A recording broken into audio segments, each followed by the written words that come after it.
Bueno, yo soy de Cochabamba y como buena cochabambina, a la primera oportunidad que he podido, bueno, también porque he elegido ser músico, me fui a vivir a La Paz, hice ahí la licenciatura en música, que justo cayó en mi generación, por suerte, la licenciatura en música con el maestro Villalpando y el maestro Rosso. De ahí volví a Cocha, pero volví a viajar y así estoy. En realidad soy una nómada, realmente como buena cochala, ¿no? He hecho una maestría en composición en Venezuela también, hace no mucho, y ahora estoy en Alemania desde hace 3 años y he terminado otro tipo de maestría, realmente igual en composición, pero ahora estoy más enfocada a medios audiovisuales y eso es nuevo en toda mi experiencia y en mi perfil. O sea, sí, me he hecho como un update. He tenido que confrontarme con la tecnología y nunca lo había hecho. Siempre estaba muy ocupada con composiciones siempre más acústicas y además con una vida laboral de proyectos propios, pero también dando clases. Entonces eso absorbía buena parte de mi vida en Cochabamba. Un Sin poco, embargo, por suerte siempre he podido componer y ahora estoy dedicada, realmente ha sido un vuelco total porque estoy completamente dedicada a componer. La de Venezuela ha sido mucho más cercana también a nuestra cultura, aunque son diferentes, tenemos más afinidades a otro nivel, no sé cómo explicarlo porque yo casi que me quería quedar en Venezuela, a pesar de que llegué justo cuando murió Chávez, así que la hecatombe social era bastante fuerte, pero era muy interesante, era como Bolivia para mí en ciertos sentidos, ¿no? Diferente, pero así de intensa, quiero decir, ¿no? Entonces, musicalmente ahí yo me he encontrado con gente súper, súper linda. El venezolano a mí me ha mostrado, o sea, la gente venezolana me ha mostrado lo que es poder cambiar del folclore a tocar Mahler en el mismo día y tocando un joropo en la mañana, así en una tasca, le dicen a los boliches, ¿no? Así a los antros. Entonces, esa flexibilidad en Venezuela a mí me ha ayudado un poquito a, a relajarme, digamos, entre este conflicto que uno siempre tiene con el músico académico y lo que es el músico intuitivo o el músico de tierra adentro, digamos, ¿no? Entonces, en Bolivia pasa mucho lo mismo, solo que hay, no sé, tenemos más problemas con casar lo académico con, con, con nuestro origen, en realidad musical, o nuestras influencias, más que nuestro origen, tal vez tengo que decir influencias. Y el venezolano no tiene ningún problema. Hacen rock, como hacen folclórico, como después están tocando la 3 de Mahler. Entonces ha sido muy lindo por eso, me he conectado muy lindo y además he tenido una experiencia muy buena con mi grupo de compañeros y un profesor en especial que ha sido como un gurú, así al estilo eh, casi santería, no, mentira, estoy exagerando, pero sí muy, muy, muy querido, pues hemos tenido una relación de amistad, ya. ¿no? Tenemos una relación de amistad con este profesor. Y bueno, en resumidas cuentas ha sido Venezuela eh, como en casa, Y digamos. Y podríamos además, decir que Alemania ha quedado como al contrapunto de esa uy, experiencia. uy, uy, sí, Alemania me ha costado, ¿qué te puedo decir? Geli, me ha costado Alemania, ¿no? Aquí realmente aquí sí es el mundo académico de verdad. O sea, el que nosotros llamamos mundo académico, porque para ellos no es académico, es más bien su pensamiento, ¿no? Así, muy intelectuales, muy planificados, una estructura tremenda del pensamiento creativo, lo cual es buenísimo igual. O sea, también he aprendido algo de eso, pero por mi temperamento, de dónde vengo, y después de Venezuela el contraste ha sido demasiado grande para mí. Entonces, o sea, de que lo he logrado, he acabado la maestría, pero sí confieso que ha sido mucho más difícil, ¿no? ¿Cuál es el Y título de la maestría y la universidad en la que la realizaste? la maestría es en música para cine en la Universidad de Friburgo de Brisgania, así se dice, creo, Brisgania, que es en el sur de Alemania. Y ha estado súper interesante porque, por suerte, también en mi grupo había gente que venía del pop por la cuestión audiovisual, ¿no? Entonces hemos tenido un poco que un equilibrio ahí también, ¿no? Changos excelentemente preparados en el mundo académico, pero también changos del pop que tienen sus grupos de rock, así buenísimo, ¿no? Interesante, ha estado interesante, pero sí, en general aquí la cultura, sí, aquí me ha costado muchísimo más adaptarme y bueno, lo musical también, ¿no? Ha estado más complicado. Pero ha estado, igual he aprendido un montón y bueno, ya estoy empezando a trabajar. He decidido ser independiente y estoy con proyectos así como el de Sonandes, también estoy con otros proyectos audiovisuales que, bueno, por la pandemia ha estado un poco más difícil arrancar, ¿no? Hemos terminado la maestría y somos la última generación porque se ha cerrado nuestra carrera en marzo de este año y justo nos ha caído la pandemia, así que Todo ha sido, coincidió. y sí, ha sido una transición, cambio de vida así por varios sentidos y no personales, ¿no? Sino realmente todos estamos viviendo este gran cambio, ¿no?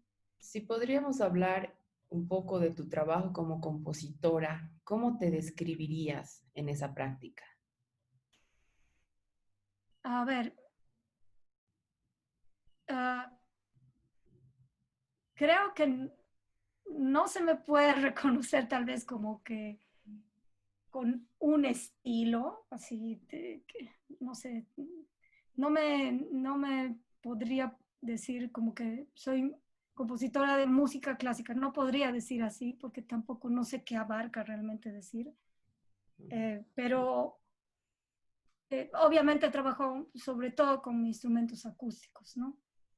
Muy poco, casi nada en electroacústica y hasta esta maestría que hace 3 años tampoco había hecho más que un par de cosas audiovisuales, ¿no? Una de esas la hice con Ingrid Schulze, que hace poquito ha muerto, una querida amiga. Hicimos un corto con ella, yo hice la música y después hice un trabajo más así para una instalación y de ahí nada más. Entonces, hasta hace unos 3, 4 años puedo decir que realmente me dedicaba cuando componía a ensambles, ¿no? Y también obras de orquesta, instrumentos acústicos, por así decir, ¿no? Ahora es que estoy entrando, por ejemplo, contigo estoy entrando por primera vez al ruidismo, digamos, ¿no? O a este reto de agarrar un material sonoro, cualquiera que sea ese, y bueno, darle un contexto, una estructura como cualquier sinfonía, ¿no? Para generar O, un poco contexto, el Rayo es una muestra que invita a 20 creadores que vienen de diferentes vertientes. Berta es una invitada que viene más del entorno propio de la música y la composición. Para mí ha sido muy interesante el encuentro contigo porque creo que le aporta mucho al proyecto el hecho que tú no estés ahora mismo en Bolivia y algo hemos conversado contigo en torno a construir la pieza desde la añoranza. Entonces, si nos puedes contar un poco ese hilo conductor que has propuesto para tu pieza. sí, bueno, yo he empezado también por el título, chistosamente, rara vez empiezo por el título, pero he buscado un juego de palabras y me salió la palabra marabullo, ¿no? Que para mí era una mezcla de maravilla con bulla, pero también maraña y bullicio y marullo, o sea, todo lo que tenga que ver con un poco ese caos, pero ese caos del juego, ¿no? Cuando eres un niño y ese tipo de cosas, ¿no? Y justamente en base a lo que habíamos conversado al inicio de este proyecto, es que yo he buscado este tipo de significados, digamos, desde el título, ¿no? Entonces, sí es un caos lo que he construido, pero es un caos bien estructurado, por así decir, en base a memorias bien concretas, sonoras. He hecho una selección de todas extrañamente mi recuerdo de la radio en Cochabamba, en mi infancia, es casi enteramente musical, pero de música que no tiene nada que ver con lo que después ha sido mi formación académica, que escuchar música clásica centroeuropea, nada. No tengo ni un recuerdo, y lo van a oír, yo creo, van a poder reconocer, nada de la música clásica. La música clásica me ha llegado por un tío mío que es pianista, nada que ver con la radio. Entonces he armado la estructura en base a estos recuerdos. Y para cerrar lo del título, el marabullo, después busqué en la Real Academia Española si había algún significado. Yo creí que me había inventado una linda palabra y no me había inventado. Significa también en la lengua española de la isla de Canarias, habían registrado esta palabra y había sido el equivalente a nuestro cucu, el cucu de la niñez. Entonces, para mí cayó perfecto igual, aunque estaba apenada que exista la palabra, pero me gustó la idea. Ah, es el cucu, claro, con la cantidad de caos que he creado en esta yuxtaposición y superposición de audios musicales y también dos radionovelas que escuchaban en mi casa que yo no entendía nada. Bueno, era niña, ¿no? Que se escuchaban constantemente. Realmente era, pues, es un caos y bueno, como todo caos también causa cucu, pues, ¿no? Entonces me ha parecido perfecto. Igual marabullo había sido, o maragullo, como les digo, había significado nuestro coco, nuestro cucu, ¿no? Eso que hace asustar y infunde miedo. Así te educan también a veces, ¿no? En la infancia te decía, el coco te va a comer, ¿no? Entonces, y también había sido un juego que también me pareció que le va a lo que era mi idea origen de la pieza Contigo, esta para Sonandes, que había sido un juego para niños también en que se meten a un cuarto oscuro y se reconocen por el tacto. Bueno, cuando éramos adolescentes eso jugábamos en mi colegio, pero no era tan de niños, era más para besarse con el chico que te gusta, así macanas, así, ¿no? Entonces, pero no, en este es un juego infantil que es... Y también me ha parecido adecuado porque si uno se sumerge en el caos que he organizado ahí, en los audios y mis recuerdos y mi memoria auditiva de esa época, es nomás pues un cuarto oscuro, ¿no? Está bastante oscuro, pero no en el mal sentido de oscuro, ¿no? Sino que realmente tienes que casi que utilizar también otros sentidos, no solo el oído, ¿no? Entonces, espero que logre ese efecto. No sé si tú ya lo has escuchado, yo sigo trabajándolo un poco, pero Sí, espero, ese es mi objetivo. justamente eso quería ampliar un poco. Dentro de los criterios que había propuesto para esta muestra, estaba el uso de la música, ¿no? La música, la palabra. Y Berta ha trabajado en torno a lo musical, como ella nos comenta, es un corte que podemos decir que tiene 4 cuerpos y me gustaría que nos cuentes un poco esa disección que has ido haciendo, esa clasificación de alguna manera de esta música que paradójicamente no es la música que ejercitas ahora ni la música que corresponde, digamos, a esta academia, ¿no? No, para nada, pero ha sido una tremenda influencia en mí y eso me he ido dado cuenta al recordar ahorita con este proyecto. He dividido en realidad en dos gigantes partes, ¿no? La influencia, digamos, de lo que escuchaba en la radio, que eran los clásicos románticos de la balada iberoamericana, y eso se escuchaba y se sigue escuchando, por lo menos en Cochabamba, en cada micro, en cada taxi. No puedo creer que seguimos en mi infancia, inclusive antes de mi infancia, en los años 70, ¿no?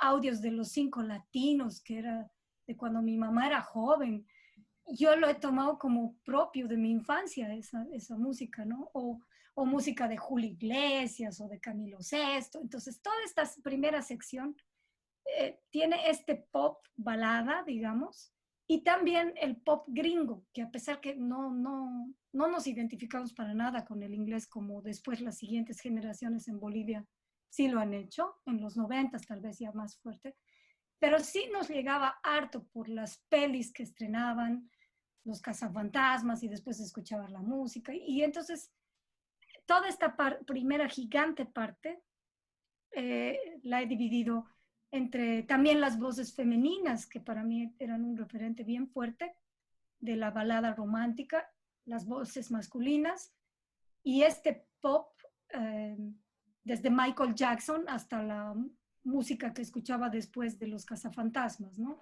Cuando había una propaganda y volvían a reciclar esa música que era del cine en realidad, ¿no? Y eso es A mí que, interesante como paisaje sonoro que nos marca, ¿no? O sea, como que considero que hay un entorno sonoro que genera la radio, que está tejido y está como totalmente contaminado nuestro recuerdo. Y si empezamos a hacer esa revisión, nos damos cuenta que el contenido de las radios en términos musicales genera una conciencia colectiva, ¿no? Es la canción del Minibús, que todo el mundo se la sabe. Estábamos bromeando con un amigo que decía, o sea, me sé las bachatas, puedo cantar las bachatas, ¿no? Y no es un género que me interese, pero está en el cotidiano totalmente atravesado.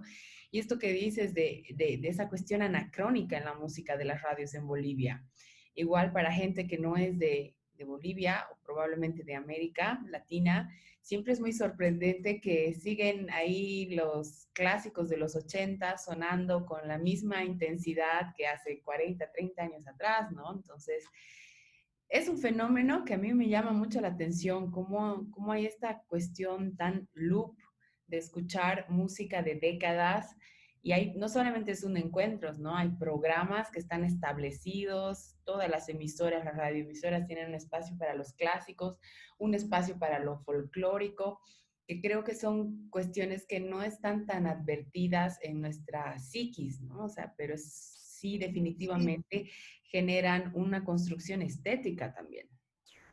claro que sí, porque en realidad yo le llamaría una inconsciencia colectiva, porque en mí está tan arraigado que me he dado cuenta, de verdad, ha sido un refrescar mi memoria con esto, porque también lo de la radionovela, esas dos novelas que yo escuchaba de niña, yo no sabía que hablaban sobre el aborto o que había tanto moralismo en medio, y ahora escucho y me quedo así impresionada lo que me entraba sin filtro, por así decir. Las dos novelas están en toda la obra, las he colocado en diferentes momentos, un par de entrevistas que he tenido que reconstruir de los radialistas más importantes de Cocha y una campaña política que para mí fue mi primera campaña política, que fue la del Goni, la del Banzer y la de El Mir. Entonces, esos son los únicos extra musicales que están y que he tratado de ponerlos como una constante. La música siempre va cambiando, pero esas cosas y además las más densas están ahí siempre en la obra, ¿no? Como una base estructural también. Y aunque son un horror, de verdad hay una tan moralista que hablaba del aborto, pero criticando a la mujer y todo, y yo estaba así horrorizada, ¿cómo yo he escuchado esto y no he dicho algo, no he podido opinar o nada? Bueno, pero ese es otro tema. En todo caso, la idea también era crear una implosión, ¿no? Si bien todos estos audios chistosamente han sido una explosión en su momento, ¿no? Han sido un boom o han sido el hit del momento o por ejemplo cuando pongo tal vez es irreconocible para ustedes, pero para mí es muy claro cuando pongo la campaña política del GONI, el Banzer y el MIR y el Gallo, al mismo tiempo pongo el folclore, esa es mi parte central, y todo lo he separado con las cuñas radiales que yo escuchaba, ¿no? Estas dos gigantes partes y cada, digamos, pequeña parte, especialmente a partir de la segunda parte, que es para mí mi cochabambinidad total, después del folclore latinoamericano, donde es bien político, sin querer, pero yo no lo sabía, pero es bien político. Ahí está Víctor Jara, están el Atahualpa Yupanqui. Yo no sabía que ellos tenían tan fuerte posición política, ¿no? Ahora, bueno, lo he concientizado, pero creo que 30 años después. Y entonces esta implosión termina en realidad con mi primera memoria de mi primera Navidad. Por eso termino con lo más villancico y las fiestas de Cocha, ¿no? Santa de la Cruz Tatala, el Todos Santos, y la Navidad, pero la Navidad criollita, ¿no? Así con sus villancicos zapateaditos, así guañitos, todo. Entonces, para mí ha sido un viaje, la verdad, entre que vuelvo, voy, pero ha sido bien lindo también recordar y unir estas texturas también. Bueno, yo te contaba, Kelly, que he tenido un problema auditivo. Bueno, ahora que ya han pasado unos días de la migraña sinusitis en la que me he sumergido en esta implosión de audios, eh, creo que ha sido también por cansancio, porque he trabajado con los audios bastantes horas, ¿no? Creo que no les va a causar eso a ustedes, espero, porque ya he hecho un experimento con una amiga, con Adriana, que después va a ser entrevistada, y ella lo ha escuchado de corrido y no le ha causado el efecto que a mí me ha provocado, ¿no? El ataque de migraña, sinusitis, o no sé qué ha sido, Claro, porque al porque, principio teníamos la idea de que eran las frecuencias que se usaban de exacto, reproducción que podía generar esto, pero a eso quería llegar cuando te decía que es una pieza que trabaja en torno a la añoranza, porque creo que además de lo que puede generar la resonancia en términos físicos, también genera un movimiento en términos emocionales, ¿no? En recordar, muyo, muyo, en volver, es lo exacto, que el famoso muyu muyu que decías el otro día, que es sí. esta sensación de estar en un lugar medio confundida, y creo que tiene que ver con esa gran cantidad de audios de una época determinada, y esta pieza en particular es un viaje muy personal del recuerdo de una radio, de una persona, un artista que ahora está pues muy lejos de Cochabamba, ¿no? Entonces eso me parecía como un proceso que era un indicador muy claro de esa actividad emocional y afectiva que has estado viviendo durante la construcción de la pieza, y me parece de mucha sensibilidad, así que no es que me alegre por lo, por lo que te ha Por la pasado, migraña sinusitis. pero, pero sí me parece que ha habido una cuestión de mucha movilidad, movilizarte, ¿no? Movilizarte mucho como en términos emocionales. Sí, ha estado muy lindo, la verdad yo te agradezco la invitación porque este muy emocional que me ha dado ha sido también así ya hablando técnicamente como compositora, yo quería meterme más en los audios y también por una cuestión de derechos de autor, quería manipularlos más, quería lograr, digamos, texturas más complejas compositivamente. No se han dejado, así de simple, les digo. Eh, eh, He llegado a la yuxtaposición y a la superposición de estos audios, he logrado una deconstrucción, o sea, le he quitado el sentido a cada audio, pero no he podido llegar a donde, digamos, mi ambición de compositora controladora hubiera querido, ¿no? Que era esa textura y yo la quiero así y casi que volverle una pieza electroacústica aquí y aquí otra, o sea, no ha sido un material sumiso, por así decir. Ha sido para mí bien, en cierta manera, desde las emociones también bien agresivo, ¿no? Justamente como un muyu muyu, ¿no? Tú puedes tener muyu muyu bailando, que es lindo, pero te provoca casi que vómitos y puedes sentir que te estás muriendo también, ¿no? Y bueno, no he tomado chicha porque no hay chicha aquí ni nada, pero he sentido realmente el efecto de una borrachera emocional terrible cuando he llegado especialmente al final, a la gran segunda parte que está dividida por el folclore latinoamericano y esta parte bien política que tampoco yo la tenía consciente. Ahí sí que hay que, no sé si también fue porque justo elegí un plugin que hacía que los sonidos se sientan más metalizados, como el efecto de la tiza en la pizarra, porque yo quería eso, quería, o sea, quería, he elegido ese plugin porque para mí era como una eh, emulación de lo que podría pasar en tus neuronas si hubiera electricidad. Esa era como mi idea, ¿no? A ver qué pasaría si pasa corriente en tu cerebro y te viene un choque eléctrico, ¿no?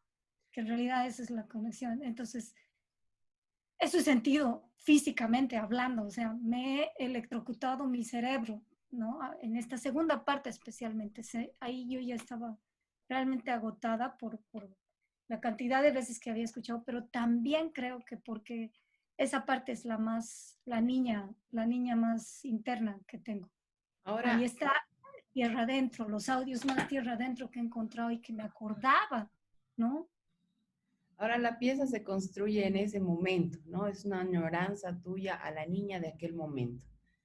¿Cómo ves tú la relación que tiene la Berta de hoy con la radio en la ciudad en la que está? Para empezar, aquí casi que, bueno, hay radio todavía, aquí es importante, pero casi que todo te llega a través del Internet.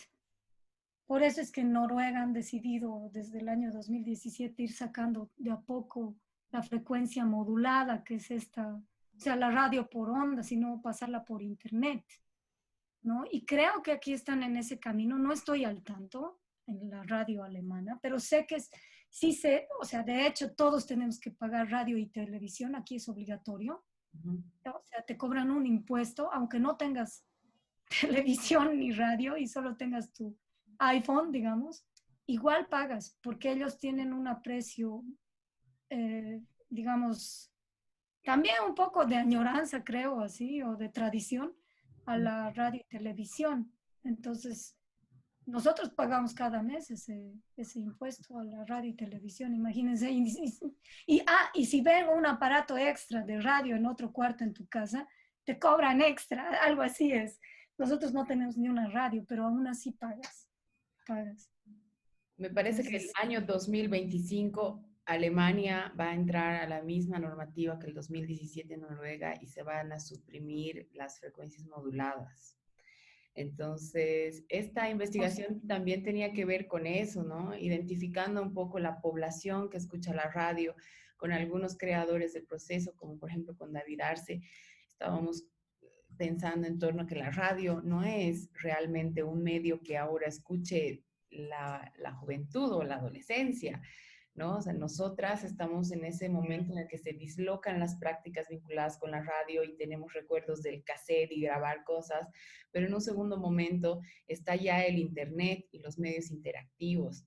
Entonces, considero que la radio es un medio que ha tenido como más cabida entre nuestros padres y nuestros abuelos, ¿no? Porque la aparición de la televisión aquí en Bolivia es al promediar, no sé, el 68, el 70 con televisión boliviana. Antes de eso, la presencia de la radionovela, de la música, de las noticias, la vida social transcurría por la radio. Por eso la pregunta de cómo es que ahora tú te enfrentas a este medio y definitivamente hay esfuerzos de gente que construye a partir del sonido, que tienen radios o podcast, pero empieza a diluirse su presencia en determinadas ciudades. Aquí en La Paz todavía es muy fuerte, ¿no? O sea, cada 3 puntos en el dial tienes una radio. La densidad de emisoras aquí es impresionante, ¿no? Entonces, proyectar que va a haber un blackout en unos 5 años, por ejemplo, en algunas partes, y ha habido, es algo que llama la atención porque en Bolivia por lo menos hay una organización, una tendencia a participar en la radio, ¿no? Y otros creadores como Red de la Diversidad o como compañeras que están investigando en torno a las comunidades, lo comunitario, la organización con la radio nos van a poder mostrar un poco más a detalle.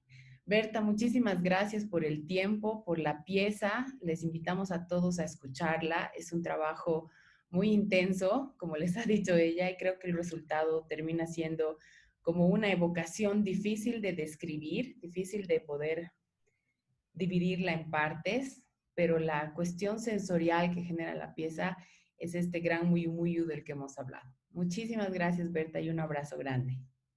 gracias, Geli, a ti y a Sonandes. Estoy súper contenta, pues, de haber trabajado con ustedes.